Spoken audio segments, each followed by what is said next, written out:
예.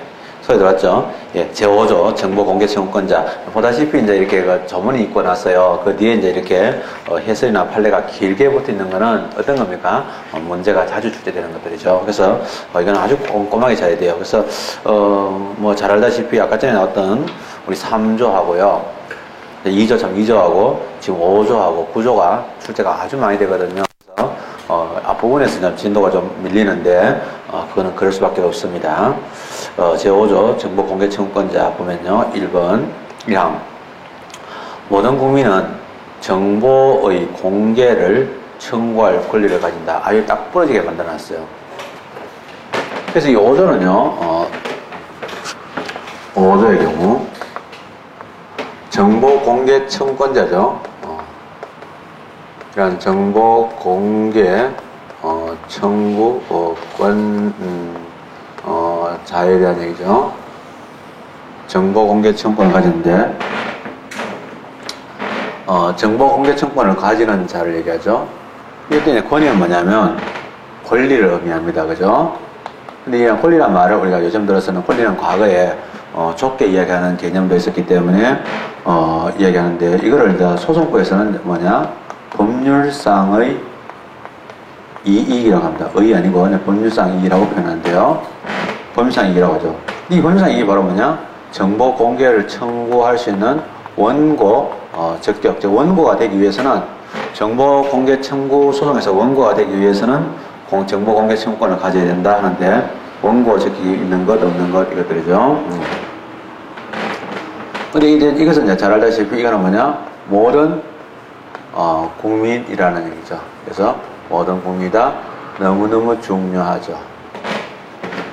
이 말은요, 잘 알겠지만은, 정보공개청구권자를 이해관계인이라고 한다든지, 또는요, 이러한 정보공개의 청구에, 정부 처분의 상대방, 물론 이 처분의 상대방이라고 표현하면 안 되죠. 왜냐하면, 잘 알다시피 이해관계나 처분의 상대방도 당연히 정보공개청구권을 가지는데, 정보공개청구권은 이해관계인에게 인정된다고 할 때는 이해관계인에게 한정하라는 의미이기 때문에 틀린 겁니다. 물론 이해관계인 당연히 인정되겠지만은 표현에서 다 차이가 납니다. 모든 국민이죠. 그래서 모든 국민이고 이거는 누구나입니다. 누구나. 그래서 모든 국민이다. 이때는 모든 국민인데 이 국민의 경우에는 정보공개청구를 가지는 것으로 인정되어지는데 주의해야 될 거 나옵니다. 법에서는 모든 국민이 다 맞아요. 이해관계인에게 한정하지 않는다. 그 범위는 모든 국민이 맞는데 그러면 국민은 누구나 언제나 정보 공개를 청구할 수 있느냐? 그거는 아니에요. 그게 이제 사실은 잘 알다시피 이런 법률상이 원고 적격이 인정되려면 약간의 다른 차이가 있습니다. 그건 뭐냐면 정보 공개를 신청해서 또는 청구해서 공개를 신청했는데 거부를 당한 이란 말이 포함되어야 됩니다. 하지만 법원에까지 올 때는요, 자기가 행정청에게 신청을 했다가 거부를 당했을 때 오는 겁니다. 그래서 거부를 당한 이때는 뭐냐면 모든 국민입니다. 그래서 그 거부를 당하거나 또는 이제 상대방이 행정에서 아무런 대꾸를 하지 않는 이러한 부작위 이런 그 부작위에 있어서 피해를 입은 모든 국민을 얘기합니다. 그래서 모든 국민은 맞지만은 소송에 들어갈 때는 반드시 이 사람이 청구 또는 신청을 했던 사람이라야 됩니다. 그래서 신청이 안 받아들여져서 그게 안 되었을 때 이게 아주 중요한 말입니다. 또 하나 그러면 이런 그 신청에서 거부를 당한 모든 국민이면 됩니다. 다시 말하자면 예를 들면 이러한 별도에 있잖아요. 이러한 별도에 어떤 처분이라든지 죄송합니다. 일단 별도의 이러한 법률이라든지 이러한 법률의 근거를 요하지 않습니다. 즉 정보공개법에 의해서 정보공개청구권 인정되기 때문에 별도의 그런 것을 요하지 않는다. 즉 이것도 되게 중요한 내용이 됩니다. 그래서 아주 중요한 내용이 되죠. 그 다음에 이때는 모든 국민인데 이때 모든 국민은요. 자 들어갑니다. 그럼 국민이라고 할 때 이때 국민의 경우는 기본권의 수혜자로서 국민인데 첫째로 자연인 들어갑니다. 그건 말할 것도 없겠죠. 국민의 핵심이고 자연인데 법인 되느냐? 법인 됩니다.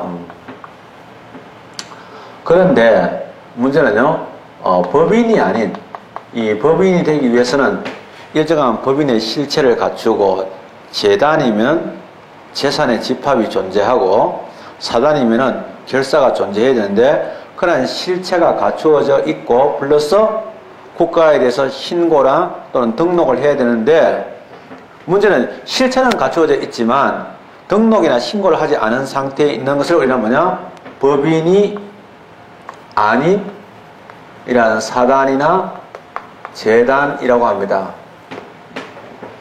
이게 핵심이죠. 사실은 뭐 인간인 자연인이 포함되느냐 이런 것들은 잘 뭐 나오지 않지만은 나오죠. 그래서 그런 것들은 잘 묻지도 않겠죠. 근데 문제는 법인이 아닌 사단이나 재단이 포함되느냐, 법인이 아닌 사단이나 재단도 포함된다. 또는 이게 더 중요하죠. 왜냐하면 이게 변방이기 때문에. 그래서 다만 이제 우리 법에서는요, 법인이 아닌 사단이나 재단이라는 표현을 했는데, 민법에서는 이론에서 이제 방금처럼 그런 실체를 갖추고 있는데, 등록이라든지 신고를 하지 않은 이런 단체를 어떤 분들은 권리 능력 없는 사단이나 재단이라고 표현하기도 했습니다. 그래서 그런 것들도 이제 알아두면 좋습니다. 왜냐하면, 출제하시는 선생님들의 그런 표현들이 무의식적으로 표현될 수가 있으니까, 그렇죠.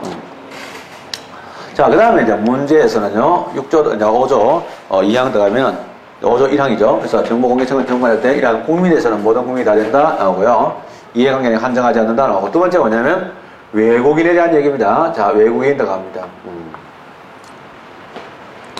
이 외국인에 대한 얘기인데, 외국인의 경우는, 뭐죠? 외국인의 정보공개 청구에 관하여는 대통령령으로 정한다는데요. 중요한 것은, 외국인은 제일 중요한 것은 뭐냐? 대통령령으로 정한다. 이 말은 어떤 의미냐면 대통령령으로 정하는 법인 안에서만 가능하다 이 말이에요. 외국에는요, 우리나라의 국민의 기본권을요, 물론 인간으로서의 공통적으로 가질 수 있는 우리는 인정돼야 됩니다. 즉 인간의 존엄과 가치는 훼손되지 않아야 되지만 나머지는 인정될 수가 없습니다. 그래서 국가 내적인 권리는 다 인정 안 될 수 있는 건데 대통령을 정한다. 이건 대통령령이 어떻게 되냐면 대통령령 중에서 범위가 한정되어 있는데 첫째로 뭐냐? 외국인 중에서는 국내에 일정한 주소를 두고 있는 거죠. 그래서 국내에 이러한 주소를 두고 있는 외국인, 이제 외국인하도 그래 국내에 주소가 있는 경우가 있습니다. 그 다음에 외국인 등록증 이런 것도 있고 이렇죠. 그 다음에 두 번째가 뭐냐면 학술 목적이죠. 학술 목적으로 일시 체류 중인자, 뭐 한 6개월 뭐 이런 식으로 있을 수 있는 사람들에게죠. 물론 일시의 범위도 나중에 이제 좀 더 상세히 나중에 규정할 수도 있겠죠. 그 다음에 중요한 건 법인도 됩니다. 즉, 외국 법인도 된다. 이거는 이제 제가 한 번 더 강조합니다. 외국, 법인도 될 수 있습니다. 외국 법인도 될 수 있는데요. 그 외국 법인 중에서는요, 모든 게 아니고, 우리나라에다 국내에, 사무소를, 두고 있는 외국인의 경우에는, 그러하다. 이런 내용들이 이제 뭐냐면, 그런 내용이 들어갑니다. 그래서, 아주 중요합니다. 그 다음에 넘어가죠. 그 다음에 6조에 들어갔어요. 591페이지에 공공기관의 의무 들어가는데 1항 공공기관은 정보 공개를 청구하는 국민의 권리가 존중될 수 있도록 이 법을 운영하고 소관 관련 법령을 정비하여야 한다. 그게 이제 뭐 보통은 법령이 없어서 뭐 이런 소리를 하는데 말이 안 되는 소리고. 그래서 2항에 공공기관은 정보의 적절한 보존과 신속한 검색이 이루어지도록 정보 관리 체계를 정비하고 정보 공개 업무를 주관하는 부서 및 담당하는 인력을 적정해 두어야 하며 정보통신망을 활용한 정보 공개 시스템을 구축하도록 노력해야 된다. 사실은 우리나라 정보는요, 물론 부패한 면이 있습니다. 부패는 뭐 좀 선진국에 못 미치고 있습니다. 사실은 못 미치는데 일을 잘하는 거는요, 최근에 와서 우리가 참여정부 전후해가지고 정말로 있잖아요, 잘하고 있습니다. 전 세계에 이런 나라가 잘 없습니다. 이런 행정 정보가 이렇게 잘 공개되고 잘 없습니다. 미국 같은 경우도 이제 자유주의가 있긴 하지만은 실제로는 비용이 많이 들게 돼 있고요. 그 다음에 뭐 브라질 같은 경우는 뭐 공무원들이 움직이지 않습니다. 브라질에 뭐 대통령이 룰라라는 대통령이 있는데 브라질은 연방제인데요. 공무원들이 맨날 옵니다. 거기 가면 막 업무가 많이 마비되어 있어요. 근데 제 생각으로는 우리가 2004년도부터 이제 공무원들이 이제 뭐랄까 똑똑한 사람들이 많이 들어가게 되어 있습니다. 그래서 행정법도 배우게 되고 이렇게 들어가게 되는데 제 생각에 이 사람들이 이제 앞으로 이제 뭐냐 중견 공무원이든 한 20년 후가 되면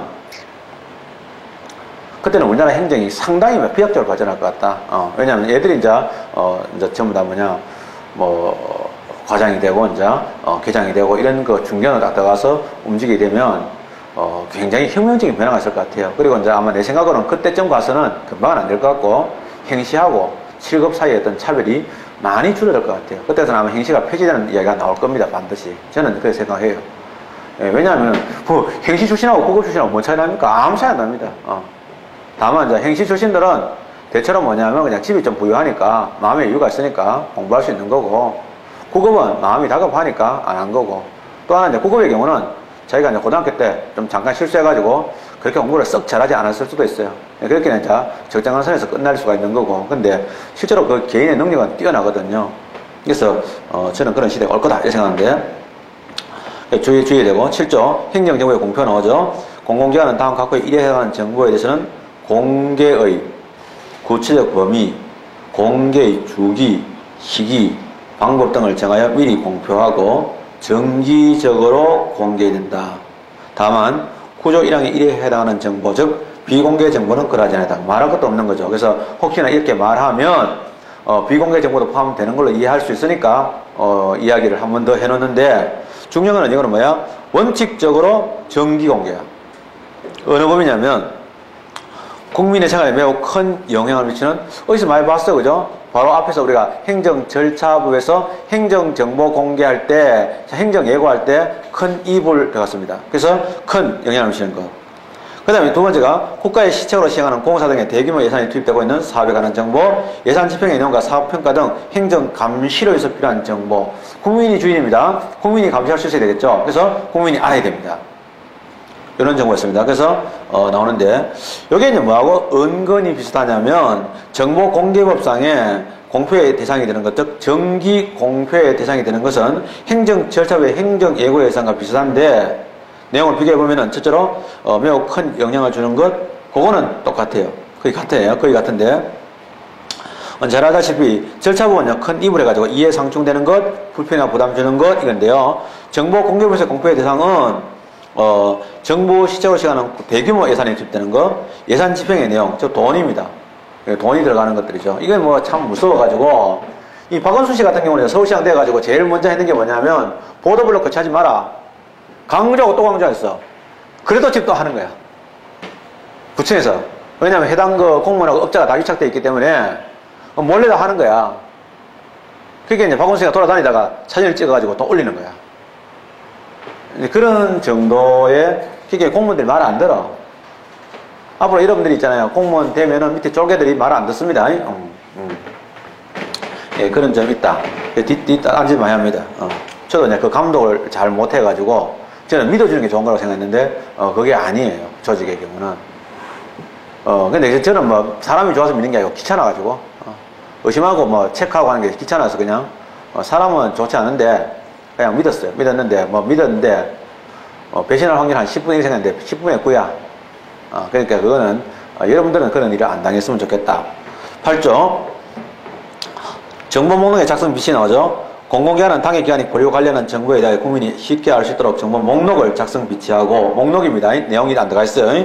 그 목록, 즉 색인이죠.을 정보통신망을 이용한 공개 시스템을 통하여 공개하여야 한다.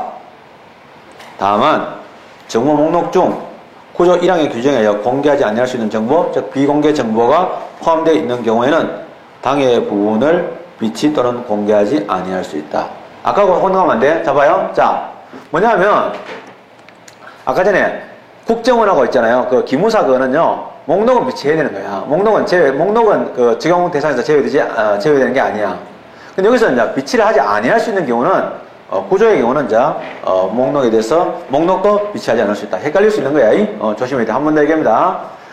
우리가 이제 정보공개법에 제공 대상에 들어가는 정보 중에는 국가 안전 보장을 위해서 수집되는 정보기관이 있는데 그 정보의 경우는 제공 대상에 아예 제외되지만 그런 경우에도 목록의 경우는 제공 대상에 제외되지 않는다 이 말이에요. 뭐 그렇다고 무조건 하는 얘기 아닌데 근데 이제 8조의 경우는 보면 이제 9조의 경우는 뭐냐면 비공개 대상 정보는 정보 공개부의 적용을 받는 정보 중에서 재량을 행사해가지고 또는 뭐 예를 들면 일정한 재량도 있고 이제 안 한 것도 있겠지만은 그래가지고 이제 비공개 정보로 분류된 것들에 대한 이야기인데 그런 경우에는 목록을 비치하지 않아야 할 수도 있다 이 말입니다. 2항 공공기관은 정보 공개하는 사무를 신속하고 원활하게 수행하기 위하여 정보 공개 장소를 확보하고 공개에 필요한 시설을 갖추어야 한다. 이게 출제되어 있습니다. 갖출 수 있다가 아닙니다. 갖추어야 한답니다. 이렇게 주의 이것도 출제됐습니다. 포인트가 이게 뭐냐면 이거 마치 뭐 그래서 정보 공개 장소가 반드시 있습니다. 시청에 가면 정보 공개에 대한 시청에 가면 방에 시청이나 구청에 가면은요 방이 있잖아요. 쭉 이렇게 안내가 나오는데 정보 공개하는 방이 따로 딱 있습니다. 제가 이제 바빠서 못 가봤는데 한번 궁금해서 가보고 싶었어요. 그 다음에 이제 구조. 처음에 말씀드렸다시피 이제 이 법에서는 제일 중요한 부분이 아까 말씀드린 3조, 공공기관의 범위, 5, 그 다음에 2조에서 정의 나오고요. 그 다음에 이제 2조에서 그 다음에 공공기관의 범위 나오고, 그 다음에 5조에서 정보공개 청구권자, 그리고 9조에서 비공개 대상 정보, 이것이 시험에 출제가 가장 많이 된 것들이죠. 그러나 요즘 들어서는 조금씩 뒤로 이동해가지고 구제에 관한 내용들 중에서 과거에는 큰 덩어리들만 나오는데 지금은 큰 덩어리만 나온 게 아니고 작은 덩어리들, 예를 들면 숫자 같은 것들이 출제되는 게 많아지고 있습니다. 아마 이게 출제되기 시작한 건지 한 20년이 다 돼가거든요. 92년도에 이게 이제 만들어져 시행이 되면서 92년도죠. 그래서 그렇게 되기 시작하면서 굉장히 뭐랄까 문제가 출제가 많이 됐어요. 그러다 보니까 이제 문제가 점점 더 악화되고 있습니다. 그리고 이제 자꾸 이제 우리 선생님들 중에서 내년도 시험, 이제 2013년도 시험을 예상하시는 분들 계시는데요. 거기에서 보면은 이제 뭐 선택 과목이 된 행정학이라든지 뭐 이런 과목들에 대한 이야기를 하는데 손님 떨어져 나갈까봐, 장사를 하는 거야. 손님 떨어져 나갈까봐 뭐, 예를 들면 문제가 뭐 쉽게 출제될 거다 하는 이런 이야기를 하는데 그거는 모르지.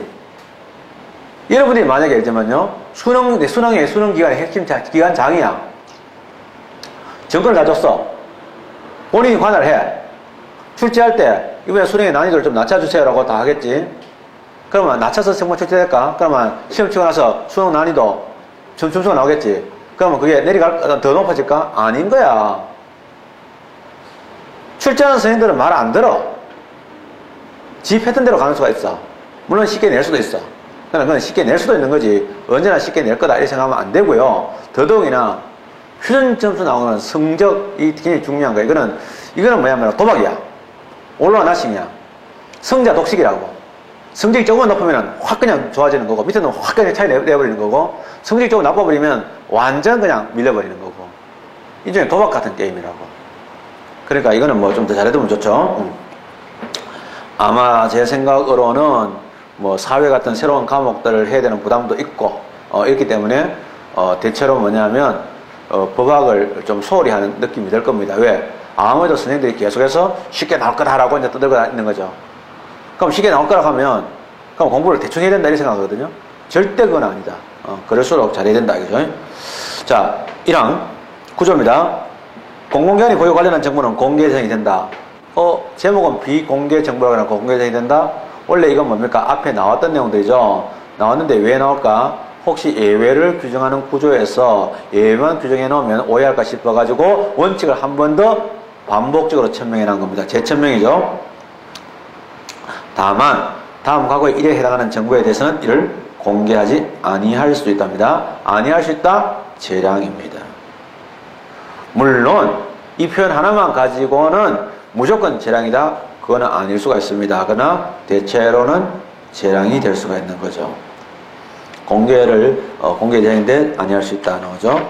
자, 아주 중요한데 이거는요 굉장히 양이 많습니다. 이거는 거의 1시간을 할애해도 좋을 정도로 양이 많은 부분인데 1시간까지는 안 가겠지만은 이거는 조문도 외워야 되고 판례도 외워야 됩니다. 봐두시는 게 아니고 한번 눈 봐주는 게 아니고 외워야 됩니다. 그러니까 가급적으로 외우는 거는요 순서대로 외우십시오. 제가 쓰는 순서대로 외우면 더 좋겠지만은 본인들이 외우는 순서대로 외워야지 내가 나중에 빠진 걸 알 수가 있습니다. 그래서 나중에 추가할 때도 순서대로 외워놓으면 추가가 쉽습니다. 그러나 뒤집복적 외워놓으면요 이건지 저건지 알 수가 없습니다. 그래서 한 번 더 얘기하면요 정보의 공개 여부죠. 그래서 원칙적으로는요, 예를 들면 어찌는 정보를 공개죠. 한번 봐봐요. 하여야 합니다. 기속이야. 정보 공개는 기속이죠. 왜 기속입니까? 모든 국민은 정보 공개에 대해서 뭘 가집니까? 권리를 가지죠. 권리가 되려면 행정체는 상당한 기속행위가 되는 거야. 강행법규가 있어야 되는 거지. 근데 예외죠. 예외. 지금 구조하고 있습니다. 이러한 구조. 예외가 뭐냐면, 공개하지 아니할 수 있다는 거죠. 아니할 수 있다.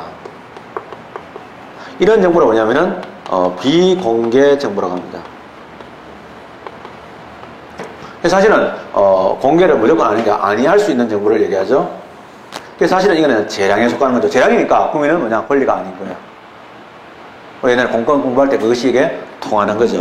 자, 그럼 이제 비공개 정보인데, 비공개 정보는요, 첫째로 뭐냐, 조문도 외워야 되고, 판례도 외워야 됩니다.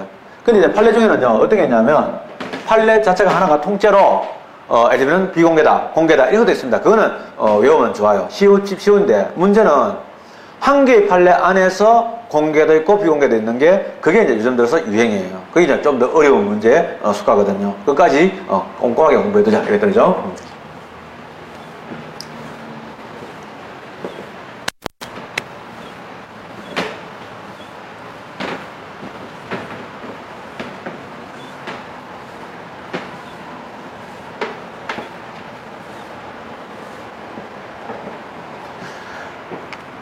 어제는 아주 옛날에 제가 근무하던 학원에 가가지고, 주차장에서 제가 이제 제 자동차는 항상 그 안에 들어가니까, 주차장에 제 키가 있었어요.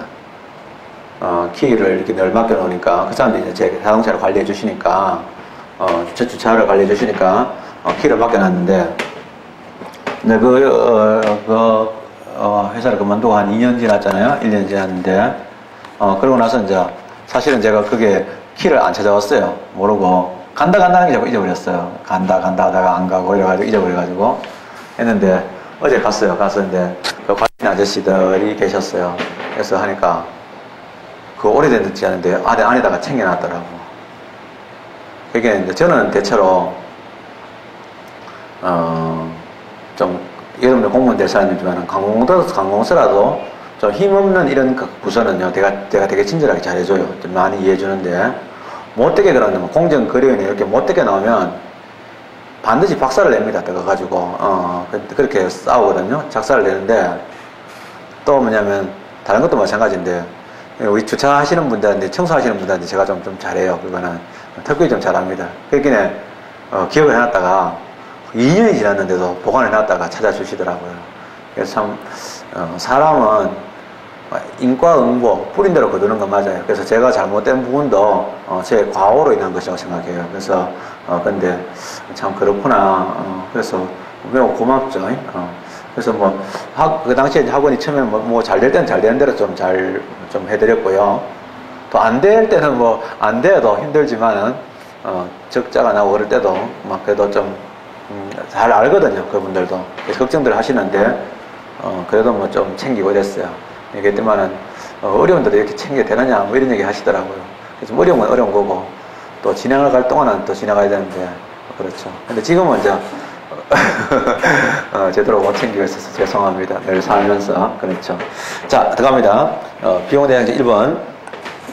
자, 구조 1호죠. 구조 1호부터 가만히 보면은 8호까지가 나오는데, 이게 되게 중요해요. 이게 뭐냐, 비공개 정보잖아요. 비공개를 할 수 있는 사유가 되거든요. 근데 이게 나중에 소송에서 되게 중요한 부분이 생기는데, 소송에서 이제 뭐냐면, 소송하게 되면 행정처가 보고 이제, 네가 왜 거부하느냐 하니까, 행정처에서 이제 거부 사유로서 구조 1호 부분 2호, 3호, 4호, 5호, 7호 이렇게 다 하겠죠. 그럼 이걸 제시했는데, 자, 소송해가지고 이제 했는데, 상대방이 있다가, 내 사안은 말이야, 네가 말하는 구조 1호, 구조 1호를 이유로 해가지고 거절하는 사유는 해당 안 되는 걸로 봐. 1항이 아니라 1호죠. 1호겠죠. 죄송, 제가. 1항 1호네. 이거는 항이 있네. 따지는 거야. 그 정식으로 따지다 보니까, 가만히 따지다 보니까, 행정청이, 그때 대충 그냥 1호인 줄 알고 했는데, 아닌 거야. 가만히 검토해보니까 1호가 아니고, 우리는 5호가 맞겠다. 또는 7호가 맞겠다. 이런 수가 생각이잖아요. 그러면, 처분 사유를 추가하겠습니다. 이게 중요하다고? 지금 알아두면 좋아. 그러면 내가 왜 이런 처분을 했는지 처분 사유를 추가하겠다 이거야. 그러면 처분 사유에 추가 변경이 가능하냐? 잘 들어주세요. 가능하냐 할 때 지금 정보공개법에다 갑자기 소송법 들어가니까 주 아저씨 왜 저래? 우리 행정법 공부하는 거야. 공무원 시험 내려고. 처분 사유를 추가 변경할 때 기준이 뭐냐? 되게 중요해. 그건 뭐냐면 기본적인 사실관계가 동일할 때는 추가 변경이 안 돼. 똑같은 이야기를 추가해서는 안 되지만은 그러나 이제 죄송합니다. 실수. 기본적인 사실관계가 동일한 범위 안에서는 추가 변경이 가능한데 전혀 엉뚱한 사실은 추가할 수가 없는 거야. 처음에 얘기했던 거하고 사실은 같은 내용인데 다르게 표현한 거는 괜찮단 말이야. 그 기준이 나올 때 요 판례가 많이 나와. 그래서 이 판례는 앞으로 요 문제는 어떻게 낼 수 있냐면 정보공개법 구제에 비공개 정보를 묻는 문제하고 소송법에서 최근에 나타난 처분서에 추가 변경하는 문제를 결합시킬 수 있는 요소야. 그래서 이래저래 또 중요한데 하나하나 다 따져봅시다. 1호 다른 법률은 정보공개법이 아닌 법률이죠. 또는 법률이 위임한 명령에 의하여 비밀 또는 비공개상으로 규정된 경우입니다. 그래서 다시 한번 정리하면 이러한 비공개 정보입니다. 이러한요 구조 1항의 1호입니다. 이런데 첫째로 이러한 비밀로 규정하거나 또는 이러한 비공개로 법으로 이러한 규정한 이런 경우입니다. 그러니까 이거는 비밀. 우리가 이제 뭐 1급 비밀, 2급 비밀 이런 얘기 하잖아요. 그래서 비밀 또는 비공개상으로 규정이 되어 있는 경우를 얘기합니다. 근데 문제는 이 규정이 중요합니다. 어떤 규정이냐 할 때 이 규정하는 형식이 중요한데 이 규정은요. 첫째로 법률입니다. 법률되고요. 그 다음에 중요한 말이 언뜻 보면은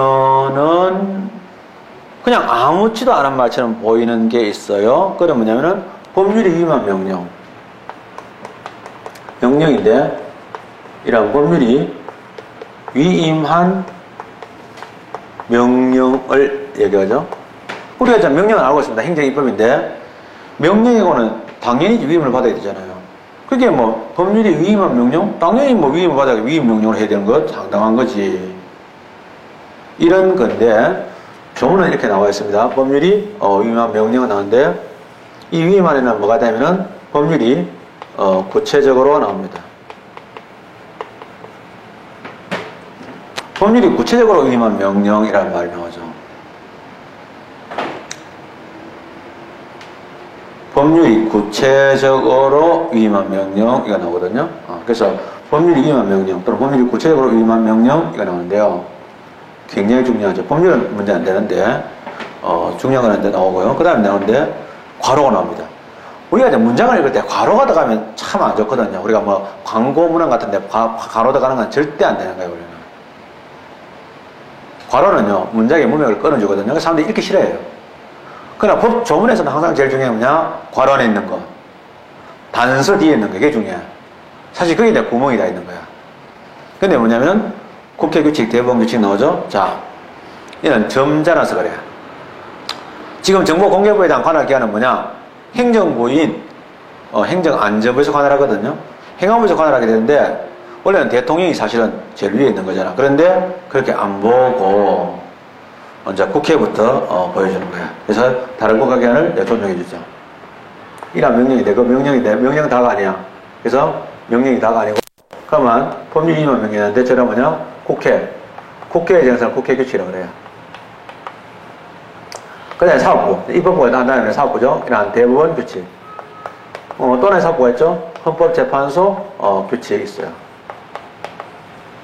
그 다음에 이제 중앙선거관리위원회가 있겠죠. 중앙선거관리위원회. 중앙선거관리위원회 규칙이 있어요. 그리고 이제 행정부의 대표가 뭐냐? 대통령이죠. 그래서 5대 부서. 우리나라 권력에 물려면 권력의 성질로는 상권분리 지정하는 국가기관은 독립한 기관은 5대 기관이 있습니다. 그래서 그래서 사실은 중앙선거관리위원회가 사실은 조금 그래요. 어정쩡하거든요. 왜냐하면 이 국무총리하고 서열이 문제가 돼요. 그래서 전에 싸움 난 적도 있어. 참여정부 때. 중앙선거관리위원회 위원장이 참석 안 한 적도 있어. 의전 문제로. 근데 왜 그러냐면 중앙선거관리위원회 위원장은 대법관 중에 한 사람이 돼요. 따지고 보면 그건 장관급밖에 안 되거든. 국무총리가 좀 더 앞에 있는 건 맞아. 근데 지는 이제 뭐냐, 또 법적으로는 독립된 기관이 되는 거야. 맞먹겠다 이런 얘기를 하면 됐어. 근데 이제 나오죠? 근데 이제 예를 들면은, 그 다음에 뭐냐? 조례가 나와. 중요하죠. 이런 규정인데, 그래서 규정에서 중요한 게 뭐냐면, 아닌 거 나옵니다. 인 것처럼 보이는데 아닌 거 나오겠죠? 아닌 건 뭐가 있을까? 한 번 더 말씀드리면, 보다시피, 모든 행정입법 또는 명령이 다 되는 게 아니죠. 보면 뭐냐면, 첫째로, 부령 안 됩니다. 이런 총리령 안 됩니다. 부령에 대한 총리령을 일명 뭐라고 하냐? 시행규칙이라고 표현하죠. 이러한 시행규칙 안 됩니다. 시행령은 됩니다. 시행령의 형식으로 대통령 형식으로 되는데 부령 형식으로는 안 된다. 이렇게 되죠. 총리령 나옵니다. 부령 총리령 나오고요. 그 다음에 규칙이 나옵니다. 지방자치단체의 자치입법 중에서는 조례는 되는데 규칙이나 교육감의 이러한 교육규칙 이거 안 되는 거죠. 그리고 학문적으로 행정규칙은 물론 안 됩니다. 이런 게 나왔단 말이에요. 그래서 이게 중요한데, 그래 중요한 게 뭐냐? 부령이나 총령 같은 이런요, 분명히 법규명령 또는 위임명령의 한 형식으로 우리 헌법이 규정하고 있는 것인데도 불구하고 안 되는 거예요. 그래서 이거 안 됩니다. 그래서 한 번 더 뭐냐? 모든 명령하면 틀리게 됩니다. 그래서 아닌 하면은요, 만약에 모든 명령이다 이러면요, 이거는 틀린 거예요. 근데 중요한 게 뭐냐면, 중요한 판례가 하나 있는데요.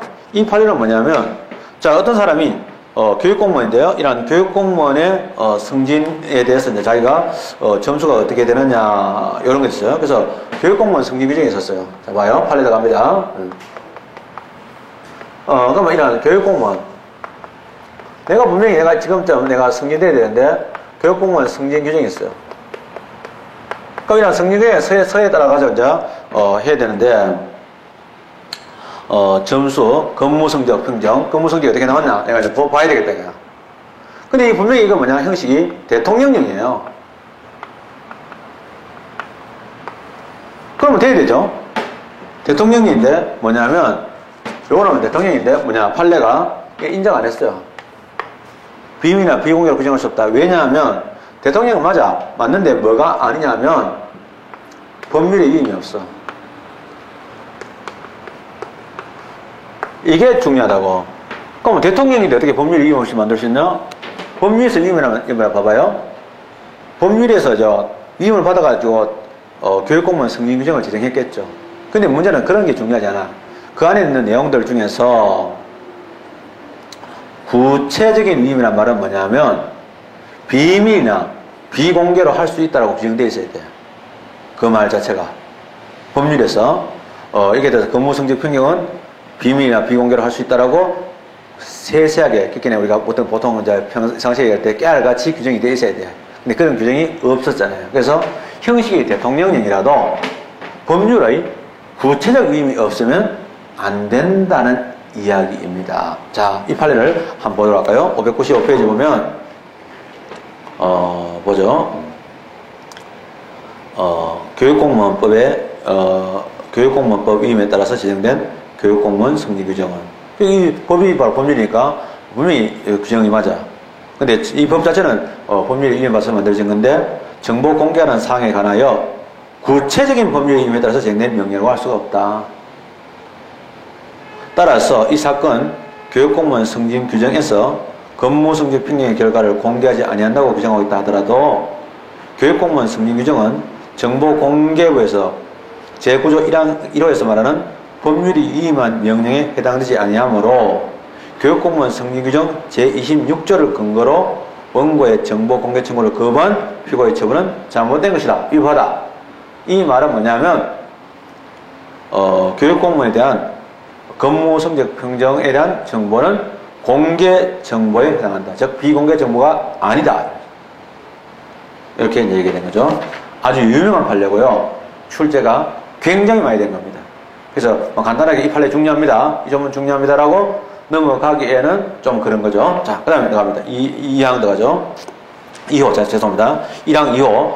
국가안전보장, 국방통일 외교관에 상해서 공개될 경우 국가의 중대한 이익을 현지할 우려가 있다고 인정되는 정보가 나오는데요. 되게 중요하죠. 조문 자체니까 뭐 그렇게 따로 뭐 필기할 필요도 없을 정도로 중요하게 암기해야 되는 부분인데, 첫째로 시험 문제 나왔었죠. 국가안전보장, 국방통일 외교에 관한 사항, 이거 비공개 정보다 틀렸다 나왔습니다. 왜냐하면 국가안전보장, 국방통일 외교에 관한 사항이라고 다 비공개 정보가 아니고 엔더가 들어가야 되거든요. 엔더 그러면서도 국가의 중대한 이익을 현저히 할 우려가 있다고 인정되는 정보가 됩니다. 그래서 국가의 중대한 이익을 현저히 해할 수 있다고 인정되는 정보. 그래서 과거에는요, 막 국방에 관한 정보는 무조건 막 비밀인 것처럼 그렇게 규정된 적이 있었죠. 그게 잘못된 관행인 거죠. 그래서 이거 출제된 적이 있습니다. 엔더입니다. 3호. 공개될 경우에 국민의 생명, 신체 및 재산의 보호에 현저한 지장을 초래할 우려가 있다고 인정되는 정보 나오죠. 그런 부분입니다. 그 다음에 4호에 진행 중인 재판에 관련된 정보와 범죄의 예방, 수사, 공소의 제기 유지, 형의 집행, 교정, 보안 처분에 관한 사항으로서 공개될 경우 그 직무 수행을 현저히 곤란하게 하거나 형사 피고인의 공정한 재판을 받을 권리를 침해한다고 인정할 만한 상당한 이유가 있는 정보입니다. 자, 이게 이제 중요한데요.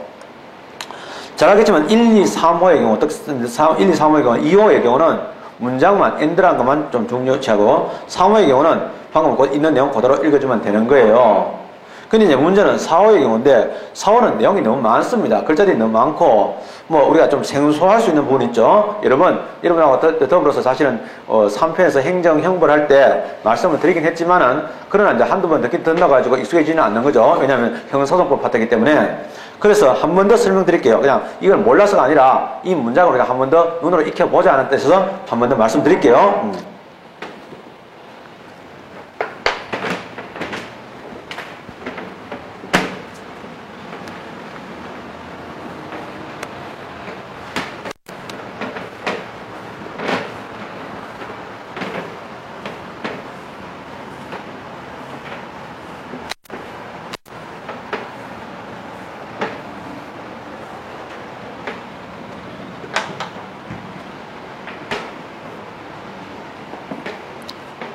첫째로 진행 중인 재판에 관련된 정보 나옵니다. 정확하게 하면요, 구조 1호에서는 구조 1호 제4호인데요.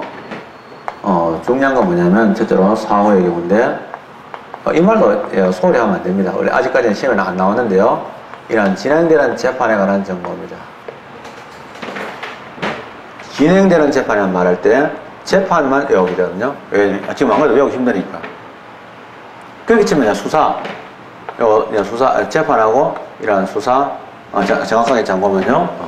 재판하고, 다음에 이런 수사 절차에 관한 정보, 이게 나오는데요. 사실 이런데, 실제로 중요한 부분이 뭐냐면, 진행하는 정보입니다. 진행되는, 아니에요. 진행 중인, 죄송합니다. 제가 말 잘못했습니다. 죄송합니다. 진행하는 말이죠. 안 올리지 않았어요. 죄송. 진행 중인. 이 말은 되게 중요한 의미를 갖고 있습니다. 뭐냐면, 확정된 재판에 대한 정보는 공개해야 됩니다. 진행 중인 재판은 재판의 공정성을 훼손하기 때문에 그런 문제가 생기는 거죠. 그 다음에 나온 이야기가 이제 복잡해졌죠. 범죄 예방, 수사, 공소의 제기 유지, 형의 집행, 교정, 보안 처분에 관한 사항으로서 나옵니다. 너무 많아요. 그럼 이 글자가 너무 많으니까 혹시나 내가 모르는 것 같은 게 하나 더 가버리면 집어넣고 나서 슬쩍 집어넣으면 내가 모르지 않을까 하는 그런 불안감이 있습니다. 너무 길으니까. 또 이걸 다 어떻게 외우나 이런 생각도 좀 들고 막연해지면서 자신감을 잃게 되면 잘 안 해오려고 그러는데요. 한 번 더 얘기할게요. 넓은 의미에서 광의의 형사 소송 절차입니다. 그러면 이제 잘 알겠지만, 첫째로 뭐냐? 우리가 형사소송 절차는 사실은 형사정책과 관련 형사정책을 집행하는 과정인데, 여러분들 잘 보셔서 알지만은, 아마 경찰들이 밤에 있잖아요. 순찰하는 거 봤어요? 순찰하는데, 순찰하긴 하거든요. 하는데 어떻게 합니까? 차에 타가지고, 빙빙 돌아다니다가, 한 새벽 한 2시 되면은, 어디 구석에 짜막해가지고, 불 켜놓고, 내가 볼 때는 주로 이제 스마트폰 하고 있어. 놀고 있는 거야. 게다가 이제 뭐 통제실에서 연락 오면 뛰는 것 같아. 근데 실제로는 순찰은 그렇게 하면 안 되거든. 골목 순찰은 뭐냐? 자전거로 해야 돼, 내가 보기에는. 차를 타고 슬슬 돌아다니는 거 될 일이 아니라고. 그래가지고 이제 만약에 그렇다. 그럼 순찰한다. 그럼 이 순찰이 바로 범죄 예방이야. 경찰이라는 자체가 실제로 피해가 발생하면은 여러분이 원하는 만큼 잘 안 해줍니다. 그러나 경찰이 그렇게 무능하지만은 존재한다는 자체만 해도 범죄 억지력이 있습니다. 범죄 예방이 있죠. 그래서 순찰합니다. 하다가 이제 보니까 다리 밑에서 어떤 남이 이제 여자 아이를 데리고 어떤 나쁜 짓을 하고 있다. 이렇게 봤단 말이에요. 그러면 이제 잡는 거죠. 그게 뭐냐? 수사를 합니다. 잡아가지고. 수사해보니까 이놈이 이제 나쁜 짓을 했어요. 범죄를 저질렀다. 그럼 뭐냐면, 이거, 처벌해야 되는데, 처벌하기 위해서는 뭐냐? 공소를 제기합니다. 공소 제기를 줄여서 기소로 갑니다. 이때 소는 뭐냐면, 형사소송을 얘기해요. 소송을 제기했는데, 소송을 제기했는데, 했을 때 어떻게 하냐? 여러분들, 검사의 종류 두 종류가 있습니다. 검사가 아침에 출근할 때, 서울에 서초동이 있습니다. 서초동에서 이제 교대 앞에서 여기서 내리잖아요. 그러면 이제 가운데 도로가 있거든요.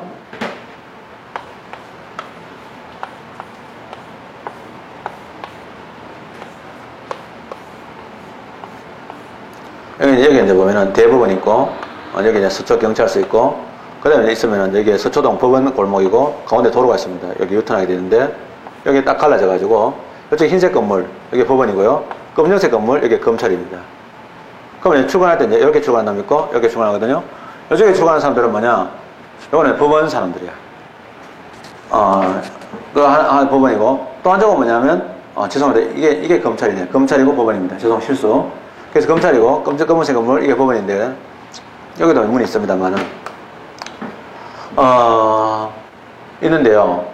여기 들어갈 때 그러면 이쪽으로 들어가는 거는 검찰 직원이고, 검사는 이쪽으로 출근해야 되죠? 이런 검사는 수사검사예요. 검사가 수사하는 검사가 있어요. 수사를 지휘하는 검사가 있는가 하면, 이쪽으로 출근해요. 아예 방이 있잖아요. 법원에 그 안에 있어요. 법원에. 이쪽에 출근하는 그 검사가 있거든요. 그게 누구냐면, 공판유지검사야. 재판하잖아요. 그럼 검사가 있잖아요. 그러면 상대방인 변호사가 나와가지고 뭐 변론을 하겠죠.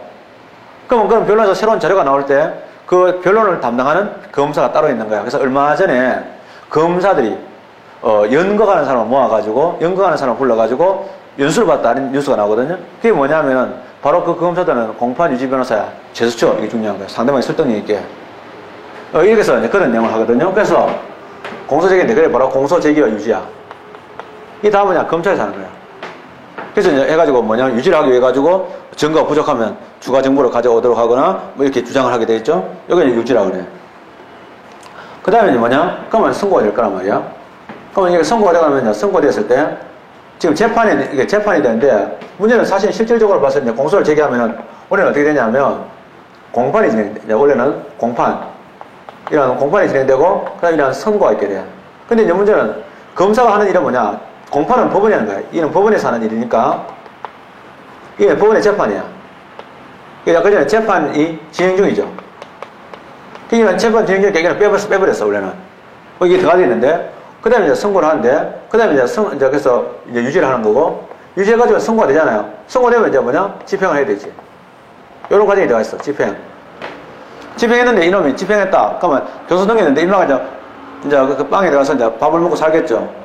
살다가 이마가 나온단 말이야. 나왔는데 또 초등학교 옆에서 왔다 갔다 하는 놈이 있단 말이야. 그게 뭐냐면 이놈한테 발찌를 끼워가지고 이놈을요 하는 게 바로 뭐냐? 보안이야. 보안. 사회의 안전을 보호한다는 뜻이야. 이 보안처분. 사실은 보안처분은 엄밀한 의미에서 일사부결의 원칙에 위반되지는 않는데 위반될 소지가 있지. 내가 범죄를 저질러가 형을 살았으면 그걸로 끝나야 되는데 또 뭐냐면 사실은 징역을 사는 곱징역이라고 하는데 곱징역을 산다 이런 얘기를 하는 거야. 이런 내용들이죠. 사실은 1년에 대한 작용이잖아. 이거는 검사가 하는 작용들이고, 요거는 법원에서 하는 작용인데, 여기 바로 뭐냐? 법원의 재판 진행 중이라니까, 그냥 요런 것들. 그래서 수사나 또는요, 재판의 공정성을 해칠 수 있는 그런 정보에 대한 공개는 안 된다. 안 되게 되겠죠. 근데 이제 뭐냐, 우리나라 정치 검찰들은 나쁜 놈들 있습니다. 그래서 대부분의 검사들이 다 뭐냐, 음지에서 많이 고생합니다, 실질적으로. 고생합니다. 똑똑한 사람들이, 자기들이 이제 받을 수 있는 월급에 비해서는 적게 받고 합니다. 아직은 그렇게 하고 있는데, 근데 그런 검찰 조직에 이제 상층부에서, 일부의 검사들이, 못된 짓 해가지고 결국은 다른 검사들의 수고를 다 뭐냐, 무효화시키는데요. 네, 그런 검사놈들이 있습니다. 정치 검사들. 근데 이번에 뭐냐면, 예를 들면, 무슨 사건인데, 알고 보면은, 내용도 보면 아무것도 아닌데, 제목을 붙여가지고, 잘못하는 경우도 있죠. 그래서 공개하면 안 되는데, 그렇게 되죠. 그 다음에, 5번.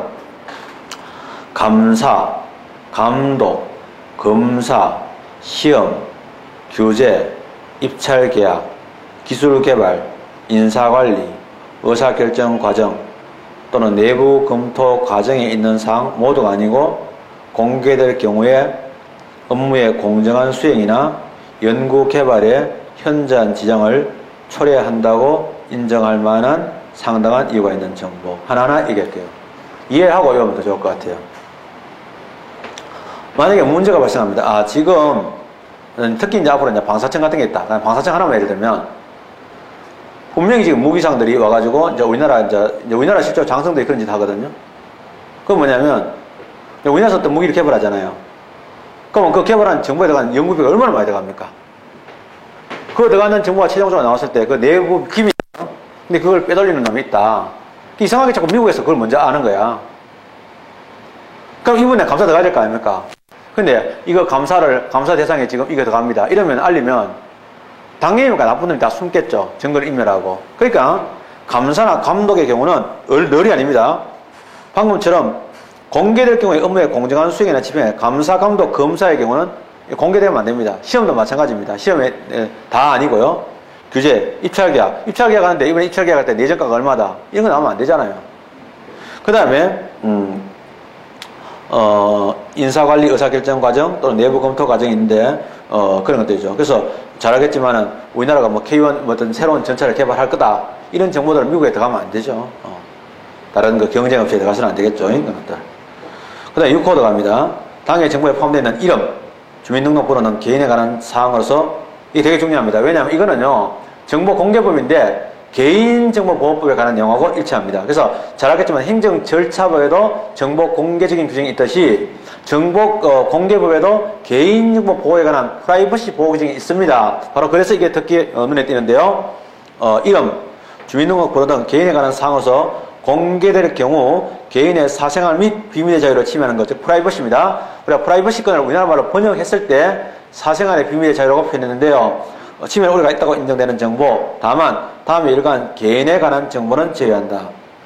그 말은 뭐냐면 가나다라만은 뭐냐, 이거는 공개 가능한 정보죠. 개인에 관한 정보로 공개 가능하고 개인에 관한 정보 중에서 이름이나 주민등록번호인데 이건 비공개 정보입니다. 그럼 먼저 이름이나 주민등록번호라도 공개 가능한 거 뭐냐? 법령이 정하는 바에 따라서 일람할 수 있는 정보. 예를 들면 그런 것도 있죠.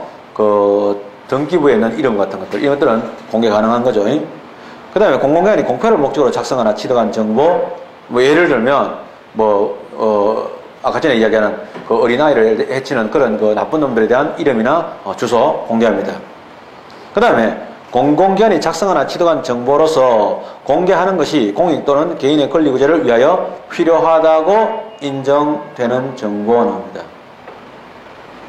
그 다음에 직무를 수행하는 공무원의 직위 성명과 직위, 그 다음에 공개를 하는 것이 공익을 위하여 필요한 경우로서 국가 또는 지방자치단체가 업무의 일부를 위탁, 위촉한 개인의 성명과 직업은 공개하도록 되어 있습니다.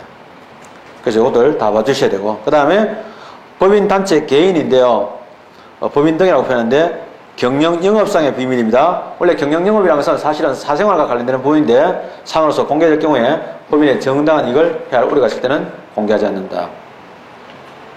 그래서 잘 알겠지만 각 기업들 있잖아요. 예를 들면 어떤 홍보비를 얼마 쓰느냐, 이건 굉장히 예민한 부분이거든요.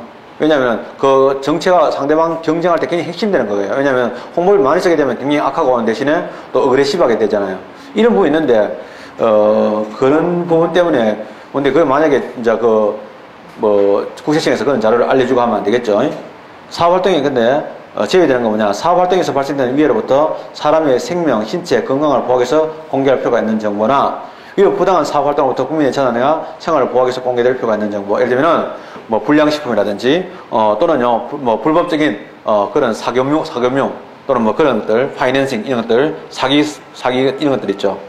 그 다음에 공개될 경우 부동산의 투기, 매점 매석 등으로 특정인에게 이익과 불이익을 줄 우려가 있다. 주로 이제 역세권, 역 같은 것들을 만든다. 또는 인터체인지 만든다. 이런 것들이 이제 주로 그런 게 많은데, 그런 게 있죠. 그 다음에, 그래서 여기 다 끝났고요. 2항. 공공기관은요, 정보가 공개기관의 경과 등으로 인하여 비공개의 필요성이 없어진 경우에는 당의 정보를 공개 대상으로 할 수 있다는 거 하여야 한답니다. 그래서, 이제 비공개 사유가 아니면 바로 공개로 전환하여야 하는 거죠. 3항. 공공기관은 당의 공공기관의 업무의 성격을 고려해서 비공개상 정보의 범위에 관한 세부 기준을 수립하고 이를 공개했다. 왜냐하면 보다시피 아까 전에 정보에 대한 비공개는요 재량입니다. 재량에 대한 통제를 위해서 뭐냐? 내용이 세부적인 사항, 즉 중간 목적을 규정하라 이런 내용들이죠. 자, 이런 내용들이 나오고요. 나왔는데 판례를 잠깐 보면 나오죠. 아주 중요합니다. 비공개 대상으로 본 판례가 있죠. 공개상이 아니라고 본 판례, 즉 공개 대상. 그래서 왼쪽에는요 비공개 사유고 오른쪽은 공개 사유죠.